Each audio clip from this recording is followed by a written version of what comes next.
ama sa pan impact indigenous chana nong kila Kuki channel zo sin bon chavin ni la pa tu ni asom ni ve chana Chipinthei Talkshow yung lung ke tawin tu ni hi CBSE no ya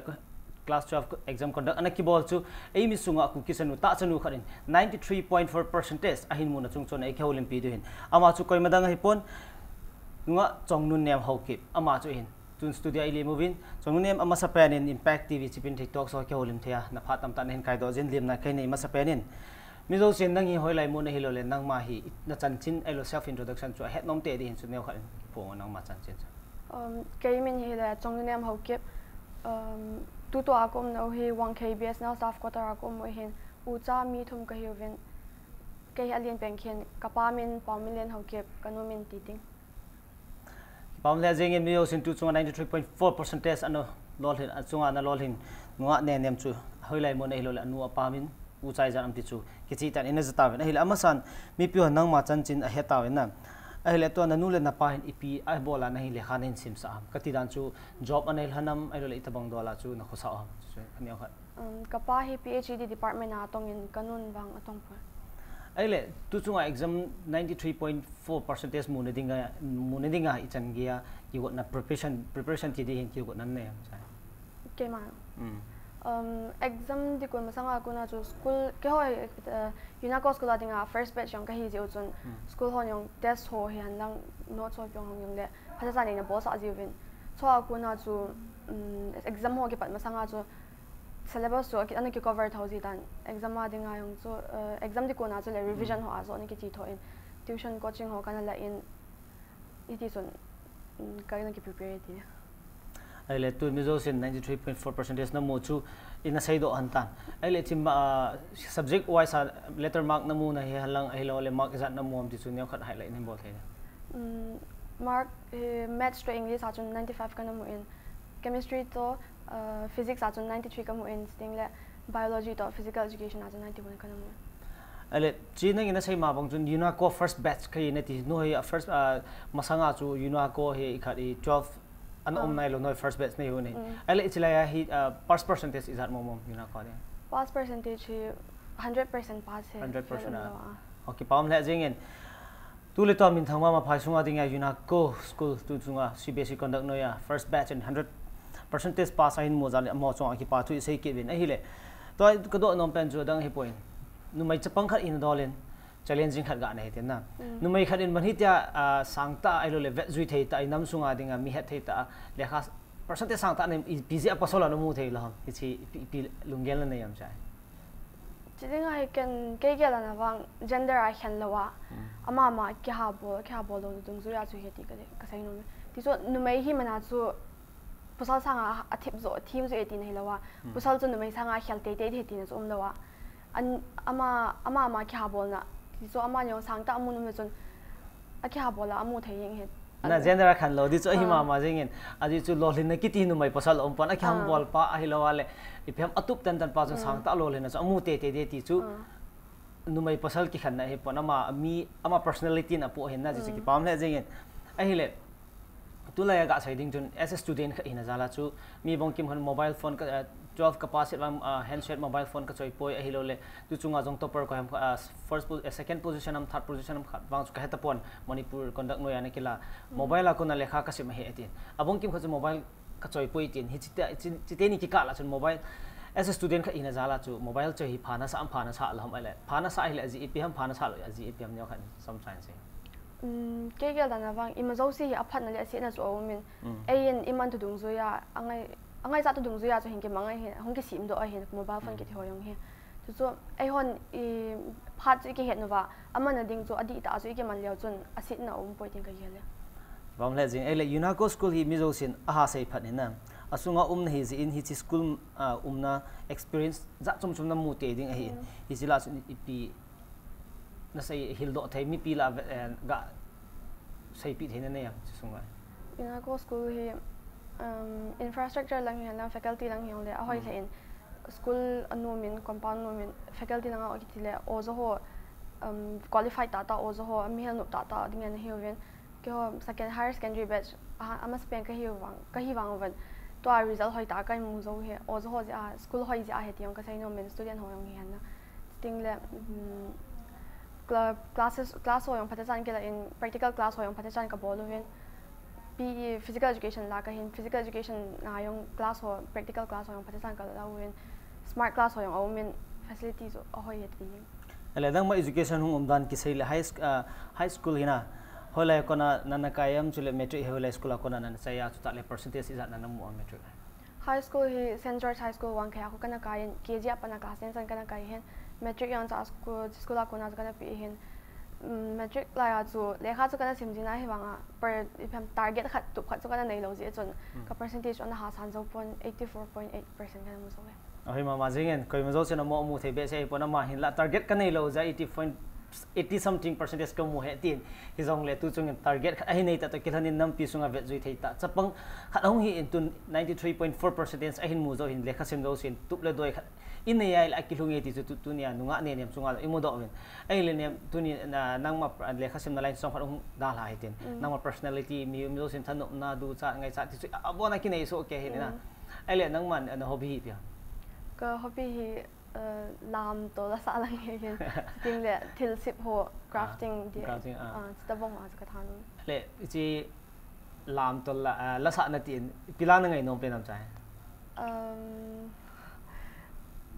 na ngày nôm chu so mo mai thế na khát là nia tang na sim la te khổ phơi cái Korean music lang hiện cả lùng đột nên tiếng lệ adang dang music bởi tại English ai hiện lang pop music hiện lang adang dang hồi ang ngay thôi chứ ai le tu chunga hena chilang chun dala ke tin subject zara letter mark na mo zana mark highlight na boltan hi jong le subject letter mark subject jong se subject jong congratulations Chipinthei Talkshow impact tv according ken bol kin oven ai le to na kai na school infrastructure le faculty lampanga thil umdan ai thing langama applicable thai ip na mu em chuta le teaching method le adang dang ip sei thi ne na ting thang langa hi cái là na ozo bita ozo government school lang hong hiting lakon ozo ko ahong vat ji in ti so phatesan akai ji province ta bong ho ko ozo hi phatesa akai han lang sting le ground school compound ho ground ko chapang ho na thei ki chip na thei ding munwang koi te ngai te ka ta asani ai le tu chunga sangta percentage na hin mu hi ke ma gel da na wang chun hard work ji hi na thing thia sei dinga chu nang man ki hambol lawali chan na sangta percentage na mu lo de hi ai le ichi na lol hin na chung ki timai ta tin na success tunga ai koi hi credit na pe no sat pe na ama sa pe na kanu to ka pa ka pe no min ji so amanin le khanan sim sa ja ai chan ge kan pha hin aban ne ka pi te ka pu a hi ven amo yong ne ki ha tho pi le ven ting le ozo ho amo za lo wa yong ka zo lo de hin in sumi te ke dinga nei tau pi jing pathen henga wang thei thom pi jing pathen nei thom pi jing jing le pathen ama wang ja ama pathen na bu ja ka hi mu hin ake sai pe na ke ma hard work yong ka ki credit no me je so I say when God helps only those who help themselves get in but e ho ki ha bo lo le chon pathen wang ama pathen na bu na yong je chan lo de he ti sa pam le jing in masana min amu thei nu le pa chu mina mu thei pathen chunu le pa hi na chung chona pathen pi le pu lo oza ai le ula na chunga ko na hi chen ge ki thopina hin mo percentage sangta na cho mo zo sin credit na hin pi so le ne nem nu le pa chunga ki pa thu sei ke novin hi ta bang nam sunga chan pha chan hoi ana nei hanjin amani chong ki pa thu sei ke novin ai le tu ma bana nang makerel chung chi be ding na hin lai na hi chi abana college ki thile hoi lai higher secondary nan cha hi tan to college life hung lu din hi tan hi chi hoi lai school hoi lai college a kai leng ti na to ai lo offer na muam ti ho ne khana sei ti college si to awang admission ki boltan Shillonga St Anthony a kai dinga ki gutan subject commerce a kila got pha na chun anai Delhi langa zu kana gi anu na pat na so ai wang Delhi a ko weather extreme do hile amo ni en cha ho ke to ka ha tu be lo ti ni cha so anai vel anai hila ko na ga pha thein tia Shillonga ko school ho yong hoi ja chun cha ko ai commerce stream ariana ki pam le jing tu chunga commerce stream yong chu I ho Manipur ko na anachi I ho chongdei nem kangpo pio kharin Meghalaya pumpia dinga topper an he ke na ti pa pim he janong jong ma bana hai tai silaya ichi lolin ni khoting la vel impact to dei kholim ki du kan nga jing deu hin tin ai le ipg anang in Manipur a jong chu like DM college ho jong omin na is it anai na ti le anai sunga jong college om thori chilang chu I ho Manipur chuna da la Shillong chuna na jut kha Manipur hi ehon yang mujing win ban ho strike ho ti jo sei thei hi pon ki buina ahung jing jing ji ja cho apama Manipur pama cho kana om ta pam le jing in ho Manipur hi le khasim le institute hoi le jong le hi wangin student khat in khoman na dinga chun ban strike blockade om teng le jun chi le wa le ha ji a chu student izan am khan tu ne chan ge ai boy ni le ha sana to hin students e lo nu le pa chan ge in acha te khunung ding avet jala ko na atam zo hin gampa manu le pa aso la hi ti chu mi ave on jong ini ger khel lo wa le khasim sang zo si gampa ma chi ti ini sei lo di jong team na khen kit na nai ele khununga hi as a student tu chunga percentage sang ta na nei tun abana commerce stream nong lut kit hi tan commerce stream to ki related chu nang jong thir tham kha chu na heading chu ta sat ta na na head ja chu na lut hi tan ele khununga chu ipi hungi ti tu na jala chu commerce stream na lut commerce bcom cha ya mba sim de ka dei hin MBA business lang he ka thanup na hi ja chun commerce kana la bi MBA sim nga ka ki ko ki pam le jing hung lo leng in lang ale to tu chunga 2018 ti ding he na Manipur board exam event le ku kite hi he jing he dinga mu the hi tampo in kum sang chu ga sai ding chun ning kum chun class en lang 12 song le sang ta lo len na pachan na imu ale tu ko mai ga sai dinga chu henge na Meghalaya board ra chun khatlani anom tan ale tun nanga chu Manipur conduct na noi a hi lo ji chun chan game khat akisai thai pon hinla CBSE no hi tho or India na sang ta pasan na nei kha chun hi tho EPG in tin TM che tu chunga ma ning ko ma sanga etia position holder hungom lo EPG in tin TM chi ami ti jo ami mi tu jung ju ya hung tan te ting ka ge le ama in ting le khasim na langa aki su hin ho them niaw ne wa ko na hung bu hung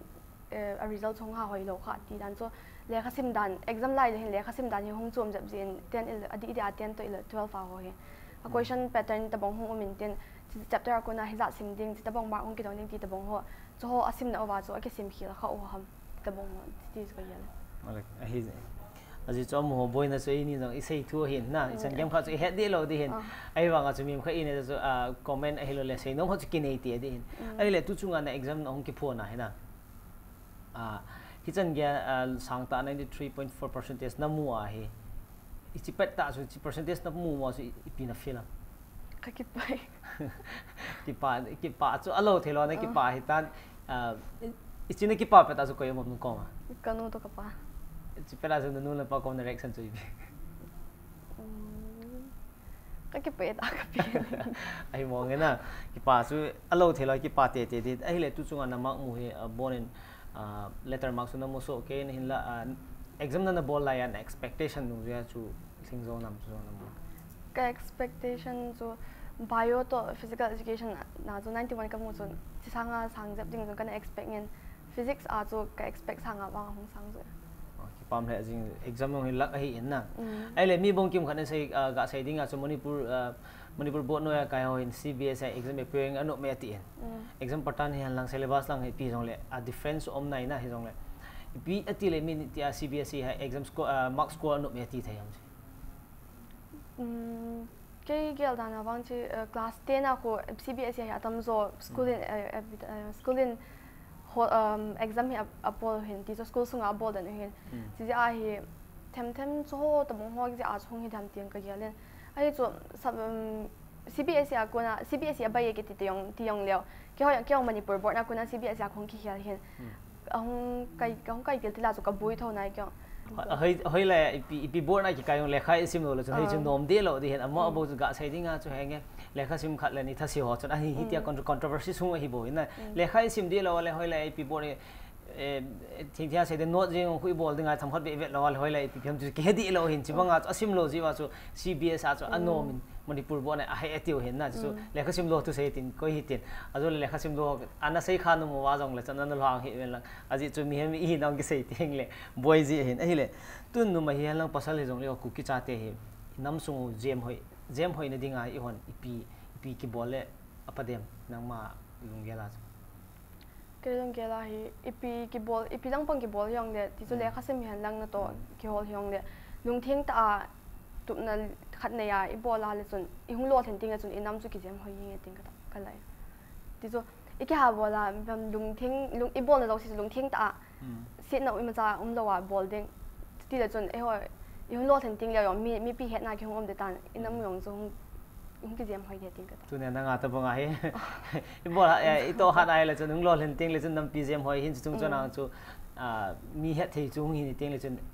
for example tu chung an min hi ai namin chu ga la ke ten ho ke mong gi chu ga sai dia chu Manipur pum pe mai le la ipi ho kip chu min ai ho a he jing a hi na ku kya he jing hi banga chu o ku ki khari chi high percentage khat a hi ji intia hi chu nam jem hoi na khat man nga long chu lesson khat ma hi ke den ai le to exam na sim la ya hi na sorry lekha na sim la ya hi ga sai ding chun loi le pol jong na pol mai the hi in ai lo le hoi school na chi no ha jong na boy na za chom chom na tu di ka ta sanin ai le chi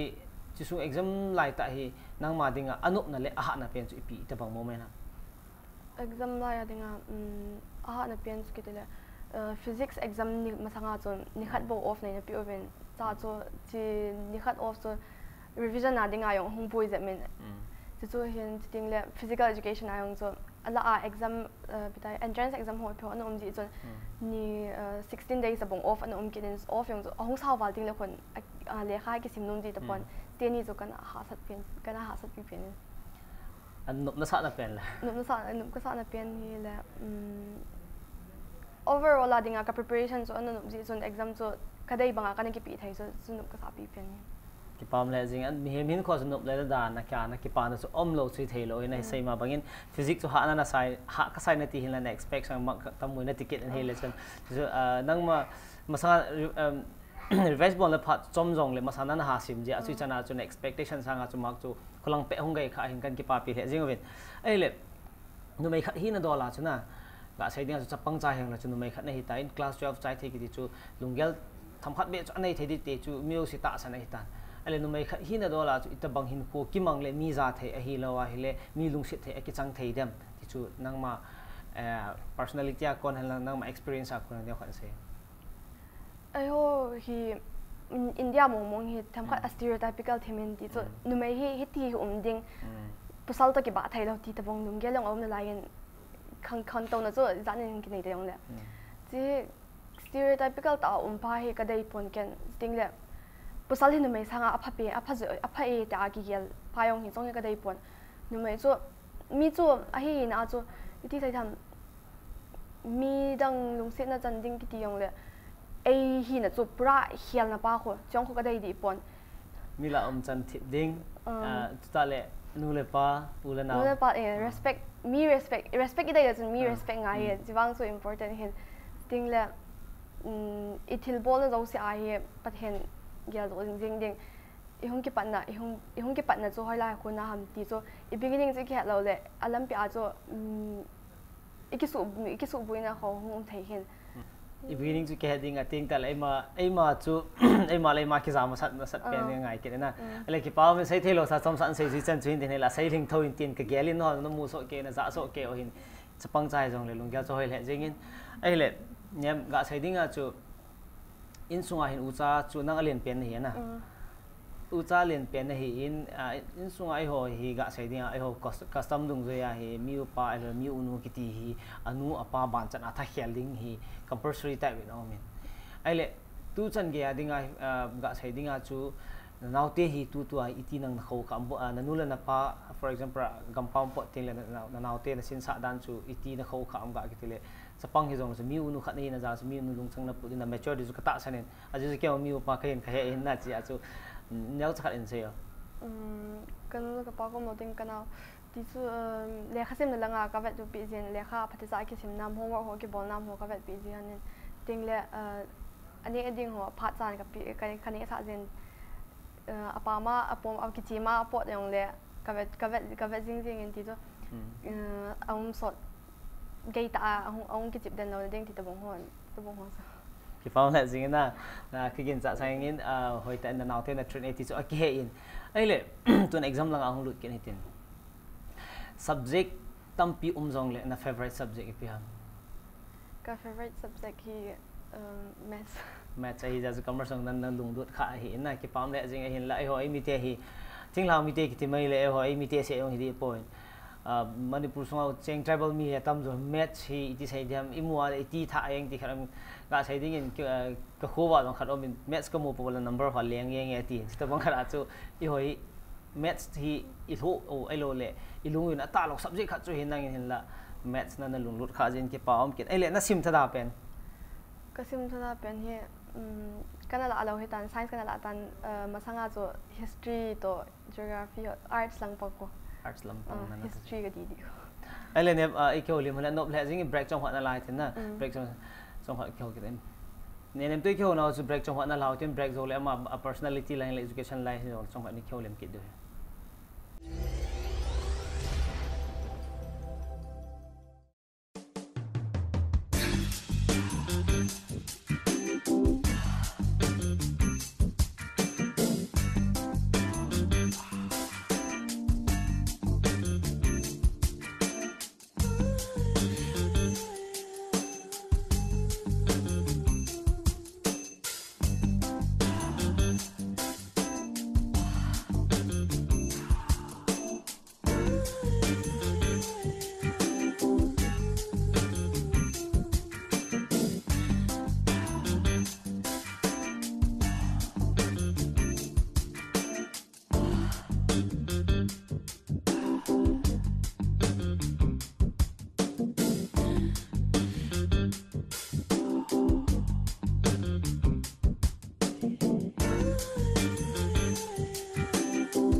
break to nikil hatawin tun CBSE no conduct an keyboard class of examination 93.4% anamu nunga ane nem te kyolim so bana na sal hakin ohitin ele nem break som sa nikil hatai na ele tu chung na lole na hi mido sinan ki papin avelen kan ki papi kin oven ele hisan gya lol na sang ta na nei hi ni khat sunga le kha pung za na simam ti chu ne khat azon na preparation la zon hong zao pon na ji so ne khat in mention pung hi zat tin wang ka khen do pon ni tu ni le zat ka sim ding ta chapter ho ai han topic ho ai lang ka khop khen tho in hiti chun timetable ta mong kan ki sim chapter hom khena tu ni le hi zat ka sim sai ding ta hiti zo kan sim tho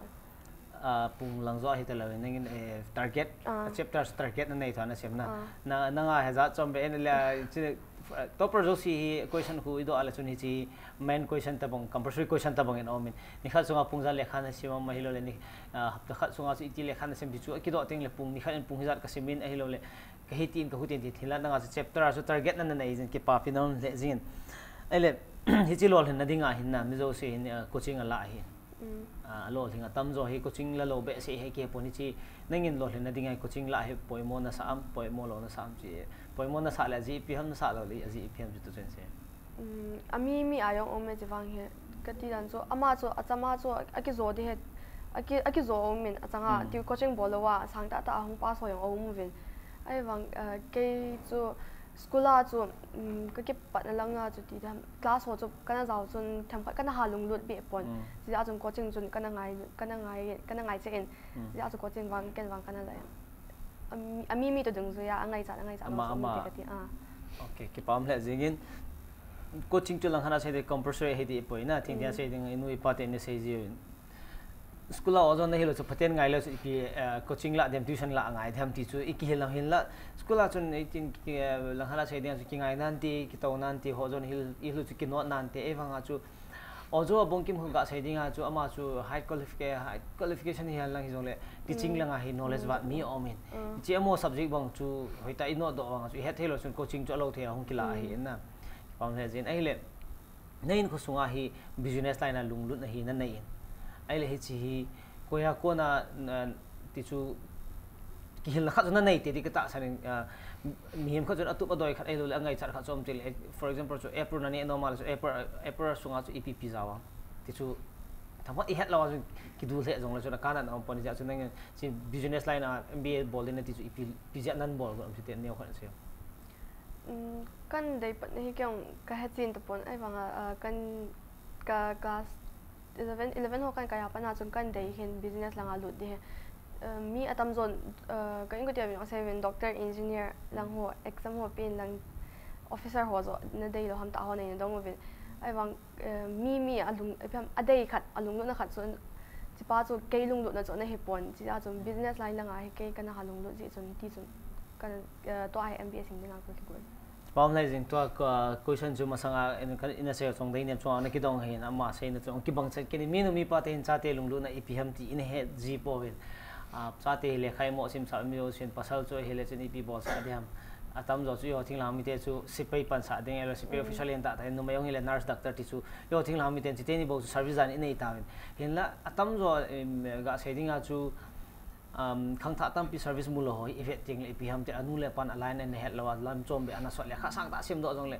enge certificate su nei nan te hin la knowledge and ata lo je su service amu lo hin la neu cha he jong le ga sai ding as ama line alut kha teng le sun ipija service ki mu da de ham ti su nu le pate ka mong ka tip no pen len ta kha he kenin ai le nein ko a ki ti mai le tu nong khan le khanan sim te la pana tu ni chan ge stay sa he ko hi na ngai sang penam ipija na ngai sang ham chu ta le chi na ngai sang nu na ngai sang pa chu nang I chan gia nein ko alam helam chi ne khan se kanu ka ngai sang pe ne aman kanya wa pana le khala nga he phacha chanan son to win le kha amai nei hil nei kanya la chu nei hil tho jin school ang ki leting homework honi bo ho phacha chanan ne vet to pi jin ke man kan ki sim thaya pana ka changa kan ki sim sa he tu kappa hi ina a ha pon kanu hi na jing hin cha amai phacha chanan vet to pi ja chu le khala nga he chana kan pha he thi ji a ma ka ngai sang pe ne role model te nanga de mother he ing na ki pam the jing en mi bong kim kharin ama role model scientist min thang ka he poil la actor se lo singer lo le iphiam wa no mi min thang za chom hi asai lo he pon hila nangin tunia kanu na ti pa chu an ga sai de agi in alo jong alo pi in kan ki pa pi he jing in za le ne nu henu chong a jong ki pa tu ka sai in azoi se ba na chung wa chanu role model an ne an chanu chan an sem do tu ne nam phe the nan so do za len pathe ne thang wa ki ti chu kan sai do nom ki ai le ga sai ding in to hi secondary hunan chai tan college life nong lut de hitan Manipur to Shillong chu ga sedinga chu na pen na jong na pen apat nan maybe na nong na chi mai thei na na chi long mai thei ju ke man kha ta pon hila na di hitan to ai ele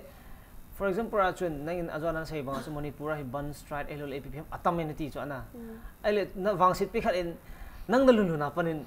Shillong chu Manipur sa na kho zatel ipin na gel dem nong kile dem elo na dan dem chi a situation to give in ti so thấy hiệp quân mà lo mình coi là lại na cái ga du thu sam ti đi mai chi cái decision nào cũng chỉ thấy không hiểu thì đàn chỉ là chọn cái đó cái hậu tụ trong khả năng định hiểu là hình nga hiểu không cái thấy thì ham ai lâu là quá trình lạ thôi thì ham chỉ đang bằng cho give in ti pa mình itu lah kalau saya dengar tu compulsory yang hidup hiong hilau, mai te miamin ko kisah te pun lesi tiak kisah dem di tu miamin ko mana het lo banga sana, naga kalso na tu itu bang di munan tu dem di tu nang nang kihat nai lo itu sana. Ai pisule tu itu hi teenage na hi tu kita nak college life zong nong lut di tanam, education life elo teenage life ki kahi hinko adia malam jauh sikit khial na ahi en. Ai nang itilam dola tu adjust bol tu tina ko. Lekha si ma ji din ka hi ji ton lekha lang a cho full concentration pe a focus wala distraction dang nei lawa pan ti cho lekha sim ding le adang ti cho loi lo gol ho to hung ke go na ga po do le ga wa le ho yong so hung mai thai hen ai wanga cho study lang cho effect sa lawa ka study lang hi top priority a ko ya ti cho adjusting a ka ki go Pam le zing na ji chu na hi gamwa elo tori sa ka pot din hi pon na sei banga chu education elo le chi na thip na hola chi ket din hi na kan ki pa pil he jing win malama jong lol hing to pe la ka sei dinga chu nu mai hi jing jong le chen na tu la ya nu mai pasal akibang e ti win ki bang hi tai areng ga sei dinga chu right o ki bang hi ela physically ya chu difference om na lai hi na tua chỉ hi nang ma top secret ong mai the hi ewang a chu very simple question na class KG1 KG1 ke enge KG1 to class 12 sun ge hai na chi sung hong kai sunga hi class nong bang khata class bang ka bo khata bong ki kha chu loi le pai de ki mu to no mana chu class bang ngong dim se no ma hi na ewang a chu na secret ong chu mai the ne wa chu kho de poi ai le UNESCO school long lut ke hitin na UNESCO a hi teaching staff for hi in faculty lo le infrastructure ahoi na ti in hi chi I ho zai I ho thinglang school applicable thayam ti chung chang tu thong ki related thi mai tu ni ga ve le I ho thinglang school thinglang college di point tu sampur ga heading in Churchanpur college so min avike town elo le pia bethany ti ho om so ke tun ga se de maram Don Bosco aphau le eng in na ai le Don Bosco ban thing hangau ma topper ai lo kum si le tia topper chui te hem bola su sampula ko na 5 min adal le ipi te le ho su sampula nga hi koi man andal lo thel ipg internet ti am spa tu lai ti chan ti da dung zo ya hi atam zo hi result ho ya le ki del hin school hi ke ga na school ko na result on hoi te yong le ti zo topper le sa ti da ham ta bong ho chong zao kha lo ja yong so hin tin ting le publicize ki bo ke ha bolo ti advertisement ho a ko ta bong ho a ko wa dong hi dam ti yong ka ge le ti publicize advertisement ga sai ding at student ma man a bol de hin tin ya sai so as a properly song lu ong zau ting le chun compulsory a chu ga school in an bolding elo le newspaper as compulsory journalist ong la ting le chun properly sa elo le advertisement so mala ma ong ki bol de hela ga wedding in ho Kuki sa te tam jena peno su san pur hi eng na pon om le jing hing ningkum chun tham khat wang chu hung do ve hela tam do chu class 10 hi in 12 fa ang chun hin tham khat chu hung do la lu he tu ko mi mang de ling tu ni wa thing lang mi ki ti me le Kuki lang sa en kom nu nga khat ma to khat bo zaw in class 10 a chun si pon ta hin ningkum ma chu ga sai ding a chu mi tam ta ki ti tam ta chu hi jong le top 25 sunga chu khat ani ini zawa class 12 fa jong chu stream za chom chom chu ta chu Manipur het thading a chu kumai kum kha sel hen ana zaw jing pe kum nga sung el kum tum so ana zaw hi in hen la wang silom ta in tu kum hi Manipur board noi ane kila topperly si izau po ve ti di ahi mai kel lo le na ai pi chui tele chilang chu amo sim lang thu ta na ma oi po na ja ju ga sai thu hin to inako na kaya hina infrastructure lang teaching lang le nang man na dai lo ipiuma cái hòn bitai kan tu khan ba first batch cái gì ở cái result rồi hơi đầu thầy đầu anh hiện class 11 à class 11 à 12 không cái vào class 11 à mi thải cái là yung hiện cái là luôn na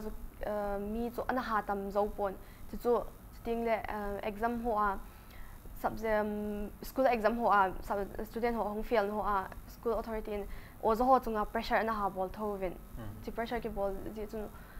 cái họ ở chỗ chung pressure ball ở chỗ chung âm hoa có mà chỉ là sai thầy đầu phát nên cái họ này hiện là người teaching là người tham khảo không nôm mỗi âm hoa dùng phát triển ai hiện thầy tập bovin cái họ dùng phát triển hiện đầu phát và cái họ dùng class họ chung nôm cái sát tập bovin so nôm một cái là sao là bên này như có school cái gì pam le jing aji chu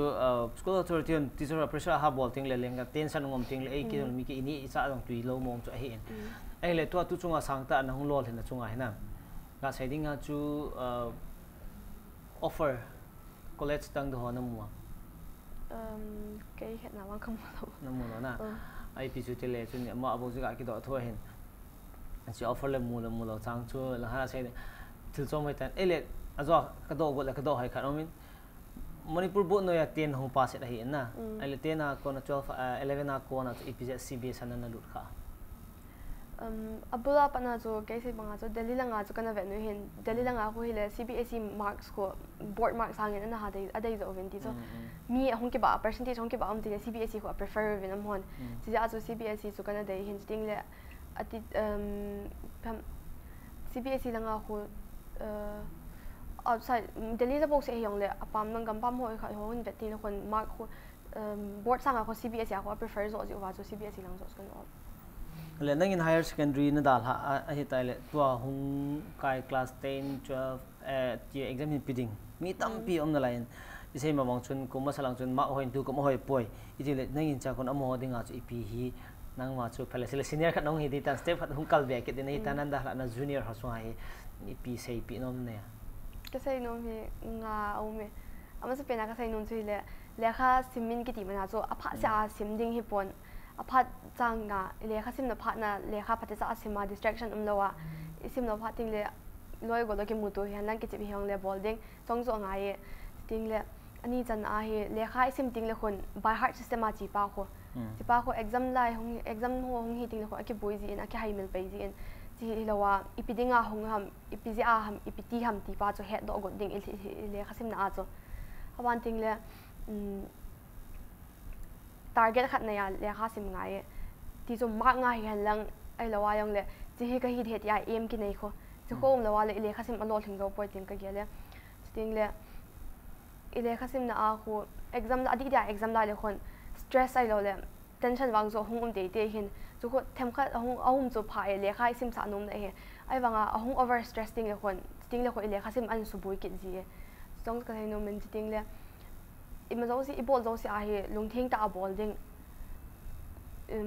lung thing ta ti zo notes bolding ai ho atam zo ting thang langa ho hi yong le kha them kha sim nun thasi ho ko notes bolding gela le kha sim no mu hin notes bolding hian lang thil phalo ti zo exam ball ting kon lung thing ta ball dia su ka sai pi no ki pam le jing into mabana exam hin pi class 10 and 12 chu chunga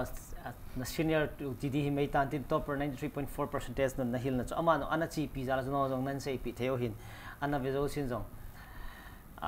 hoi ta na ki hil nan an ne hitin ingai mai mai ki chai ding hilawin khununga nang ba na ho jong ama ba ngai sang ta nong lol hin wa kyo impact studia hi no jong tan chan mun len ta na ne vi ti chani kiniam la hin tin 10 12 exam hi piding ko ma ka sai nom na line hele na le khasim na sunga hi ha sa tam ta nan tho de hi na nop sa tam ta na hin tho de hin la hi chi result ong aw ne 93.4% kamun la letter mark bo na namu zo hi na ha sat na zo si na hei di ka ta sanin na ai le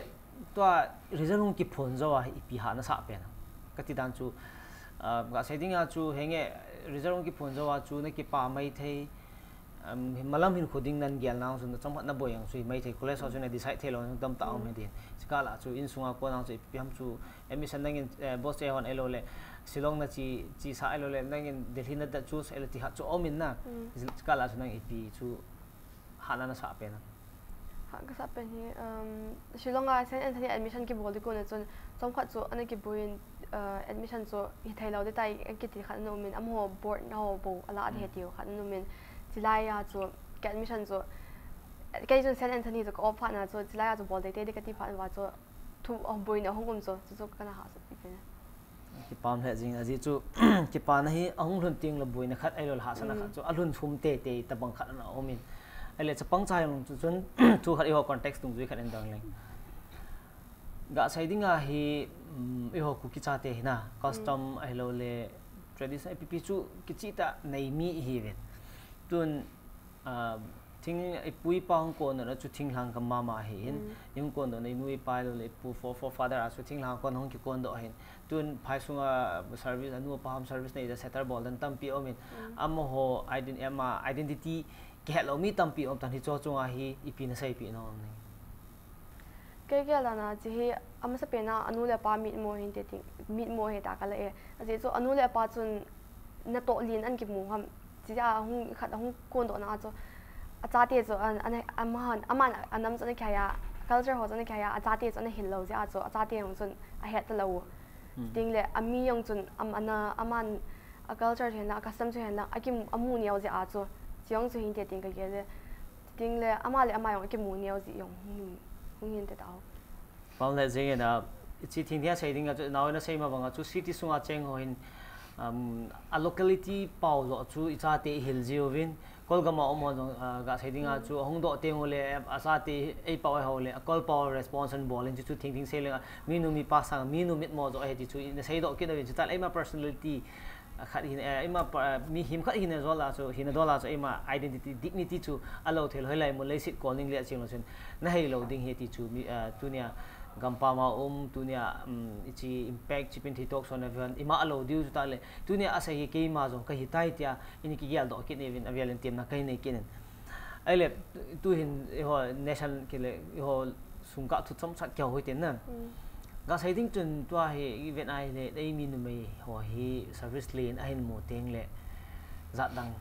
pasal to atam zo a ke cheng ta bang ya tamin na chi hinang man ipiti nei ya ji ke la na adi mo na yong om di poiting ka gele ti so mi khat to mi khat pham amani aki het thai tu ja understanding anai hon ji a cho hung kidai married life cho an man khom nom phan pha na cho amani cho ki cheng hon he ji ami a he ti so ting le ai ho la ting lang mi ho ki han lang pasal ho he ki sai la aki sa si lang pang hi atamu vin ji a he ting le ai pham thil le khalang hi lang chilang yong atam zo a thang pia he alung lut lo yong ong min thil phalo langa ki sa silang a chi a ha chi jong ong min chi ja he ei chum ke personal ayong ke ka de ya he thiam tu to adinga ka um dana he ka de ka ge de dana he ei mi pasal he ka de bi epon ti so a hin ho ka vet le ka ha de bi epon le kha hong thep ting leo chun hi le pham lo mi lo thing hong hi ting leo chun tingol chun compulsory chu azat no mai chun an tho dina bam le jingen tuna nawina sei do pon om ta khat hin ei mi pasal ku kita cha poi ve nai ni sa ai lo le za tang thil dang danga kingol sa tampi ometi chapang cha khat in a het thei ta hele ipi bon na lai du ham ti chu tunia achi Chipinthei Talkshow na zo sin ani ki hilnan nei kinu hitin ga sai dinga chunu mai khat chun a life partner de an ki thanting an ki sus ti ting le ama nop sat na ding a hilo le anu apa ngai lu ding ti chu an ki vet masat pen chu alo thelo hin chia chu ama nong chun ai mi pasalo chu ti ting le hu ti ting le tia service len da ta hin nei ho chun ai mi pasal sanga chu zat dang a hilo le nam dang chu an ki chus kha join pg nam ti la nawen a saitan Kuki chapo ho hi ta kingol sa mi atam je a hi tu ne hi mi tam ta mi nu phata ta ding a hilo le nunga ching ta tampi ilha so he ti chu ka sai da no min ating le pasala ka ma kan til kho kin no pha chu ki son la langai poi nu mai kha chun service len ta nei mana chu ki sa ding hi poi zol ding helding azwala ihel chun ai kin ahin ga saiding chun chi hi mi khan akona kaza tu ta ahin to na ta bang a sain service lin kain mu chun ai mi pasal khat ben in hall in zol di ham in hall them ko ta kananga jeng le ko ma ahung poi ti chu igela le pon an ong kin in che ipizem ikison la ju ai mi pasal thining se leng lungneu kilungneu ji na kilungneu je chamo chu kizol ngam lo hin hila tuna golongo ka golan chan khop ko mo se kison la ngai poi ti chu ka vian kan sei do nong kinem ele ga sai ding in to hin as a topper wang su ka tingam pon aji chu ha sang ta na lo hin na nei khat na hi zal chun to hi na life is changing ding ka ta sanin aji chu higher secondary nanda ha in college life nong lut de tan hi cha hin chi result na kim ahong kim wa kholang sang ta lo hin na nei nan nei ya hina nang man malama hin hu iti man leng na dayam ti chu na gial te som san se abana aban lam kale khasim na lang he lang silanga yong he to kamu za he sanga he ti chu kalot hin na he cha he ki chai na koi lo wa abana yong kam cha be a lo thing mi rin ta khat mi in su mi ki pa pi thai ta khat hung hi dinga ka dei hung hi ding chu ka to men ka dei yen ding la society a dinga yong society a dinga yong na to pa bol hin bol do ding society khan to na ding le ai ho adi da ke feminism lang he ka lut no men feminism lang nu mai ho he nu mai ho status hi to na sanga hi ha sanga san zo hin po a equality mong pa cho hong thai dinga silang panga na to ding ka dei pam sa jing in mai right chan game ha choi sang de pasalo na ki yeng bo ai pi chule ga sai dinga chu hange e khole mana chai dalam jong hi tai nan azwa malama exam in video chu kho kha na suneu chan na tan ai le tun zaum ta an nang nu na pa suna nan kho kha dan chu acha kha nei da na heading ka ta san thil tam pina mu do de nu na pa nan kho kha na chunga hina in chunga hen lang le kha sim nan nang mai pi kere lang chun jingka ni hla chui ta nan vet sui jing pe han a hi in ai chu nang nanu na pa nan kho kha banga chu tu nia chilaya Chipinthei Talkshow mi nu mi pa en ve ho ka ma ipi na sei ipi nom cha te hel na ni ngai mi chapang zo si student zo si ama I had done a learning capacity and learning capability he aki bang pon mi them kha kon them kha sima I had pay I had dan omin khat adang kha khu hile all ta them ma hin ki an sima an head omin ji student he compare loading a result so ho result hong so ting le kon mi pham aloi lo gol to compare ko ki hanin compare ball pa ko chu ko ball loading ama chu ti ham kana mark so ha san ta hi yong le aban ting le na ball thai aban ting le na ball be thai aban ting le na sang ta anan mu thai he tia encourage so ball so ding ti pham result hoi lo je a poding wording sta bong ko ball loading ting le kha asim pa de pham a time table ho ko phati cha nu le pa nyong ve tu pi ong ngai yen ti so acha te chu le kha pham amon aki sip thu dio hen so amon aki sip thu yong so aka le thasit na hung thasit khom ting yong khon an maintain lo yong ho mai thai hen ting chu nu le pa chu phati cha hi la tham le kha sim phai ta lo ham ti ho a ho an sei wa hi ti chu ai khat dio avet hi ti chu avet tu pi dio ting le le puta cha te hon le khasim na lang bo se aju encourage lawa adang extracurricular activities ama athanup na yang pang zo silang pangayong zu encourage ding le so le kha kiti mana zo le kha bo se su ibolong le phadi pon ayong hung lung lu ji ta pon adang ipham pa hobbies hoyong so choyong so am ho so hobbies hoyong so silang ayong zu interest to pi ding su ka sai no ki pam the jeng en thong khan ga ki to de le ne mi nu jong lung ching le ding ta san men za dang gol hang achan ma sa gol hang hon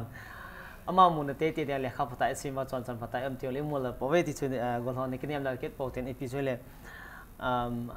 ga sai ding in azwa na sai chu henge sang ta lol hin nan nei chunga hin na loi na pai ne ki pa pi tam ta hom de hin ai wang na ami chan chi in อมก็มาจน thank you จีนดิจูนั่นในโจโลไม่เห็นนะแค่แบบฟอนก็น่าหงายโลเลยมุนตินกำติน่าเฮมีนั่นเก็บปาปีเดียเห็นอะไรนั่นไปตัวนี้ chance กันเป็นจริงอมโจสิก็มาเก็บปาทุนเซนดิตอนนี้อมก็มาสิปินเซปีน้องดิจูพัดสองคนกิโล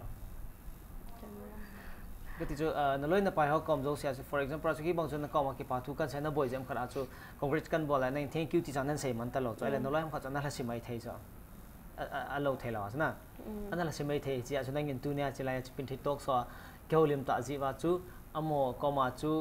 apologize ต่อ thank you ที่นี่ที่จานสูกินไล่อินกิติตัวนี้ตัวจงอ่ะ12 ปีละกับ pass mark สังตาของ pass ว่า congratulate นั่นบอลโหจะก็คิดไปอีที่ทำขนาดกัน reply จะเราอย่างเลยคิดว่าตัวกันใช้กัน congratulate จะ thank you กันตีมันเรากันตีมันไปตาเราอย่างเลยในไงต้องเป็นเรื่องในกิปาปีนเอาจะเกี่ยวกับกิปาเอ็นน้องหอยก็แล้วเขาจะเสียงอัปไปได้ทางตาริซาโลเกย์อีบอนว่าหอยเซล่าห้องป้าเซกินเดียวมีโลถึงตาหินดิ้งก็เป็นอีบอนว่าดิ้งประเทศยังไงทั่วประเทศไหนก็ทั่วไปเนี่ยพร้อมแล้วจริงๆตัวนี้ Impact TV คุกกี้ที่เชนเนอร์จะเป็นที่โต๊ะสวะพัดมันทำตานันไก่ด้วยไอ้เขาเลี้ยงนายในแล้วเนี่ยมาบ้านกุมกิดหลังจงเลยสังตาในเนี่ยจะไล่อินเพ็กตัวเดียวกันงะจึงเวทีจุนงะเนี่ยเนี่ยนั่นมันเฮลดิ้งอเวลินตุจงสังตาลอนเลยนั่นเนี่ยจงกิปาทุจิเป็นเทคเฮลินกันอินเพ็กทีวีคุกกี้เชนเนอร์เมมเบอร์ทักเฮลินกันเซกินตัวเนี่ยเอพิโซดอสมนิเวศนะทอล์กโชว์ CBS เนี่ย12 exam อันนี้กิลา 93.4% อันนี้จุนงะเนี่ยเนี่ยตัวเขาเลี้ยงนะช่วยจันจุนเอกใจใจคุยตบัง feedback comment พี่น้องมาละ YouTube ของแคปโหลดทิ้งแล้วน้อย comment section aku feedback เลย comment ไอ้เลย suggestion นี่หินบอลเดินเตียนนักกันเนี่ยกินตัวนี้ละ Impact TV คุกกี้เชนเนอร์วิดีโอสินะบอลชาวินมังพา